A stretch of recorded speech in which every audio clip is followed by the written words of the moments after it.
Hey, it's Mobilization of the Week on the Ready State. Today we're talking about something we came up with called the rotational primer.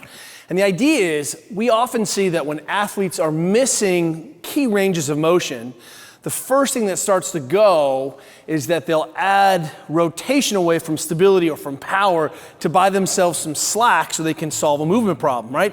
Very, very clever. Imagine if you were eating and you started to get stiffer and you had to move into rotation to eat yourself. As you're eating, for example, and you can't create rotation, your body always brings your hand internal so that you have all this additional space and slack so you can feed yourself, right? Boom, mind-blowing how the body works. Now check this out.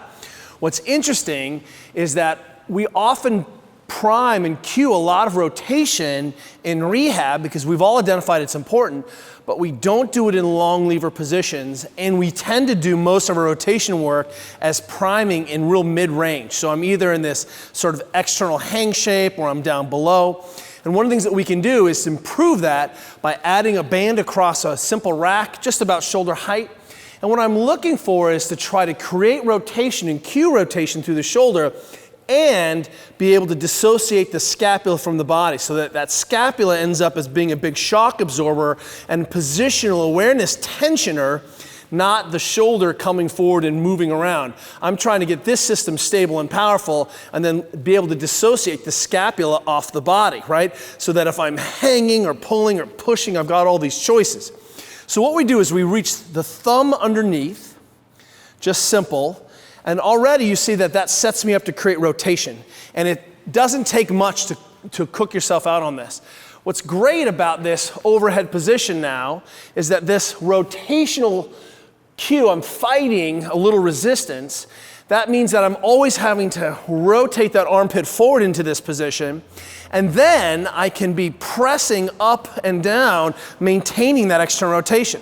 So I can work on cueing. A super friend can come in and help me wind this up, right, to press this overhead position, maintaining this end range isometric.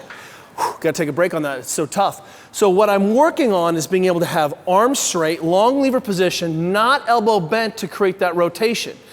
This long lever shape forces me to organically create all this rotation proximally at the shoulder. So I've gotta rotate here and then be able to maintain that dissociation.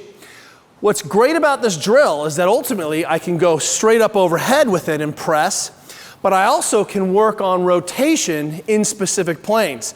So if this is all the range of motion I have, instead of always ending up in some kind of compensation, now at least I can be cueing better rotation in these available ranges. So for my super stiff guys, we can be working out here to create rotation all the way through the whole limb.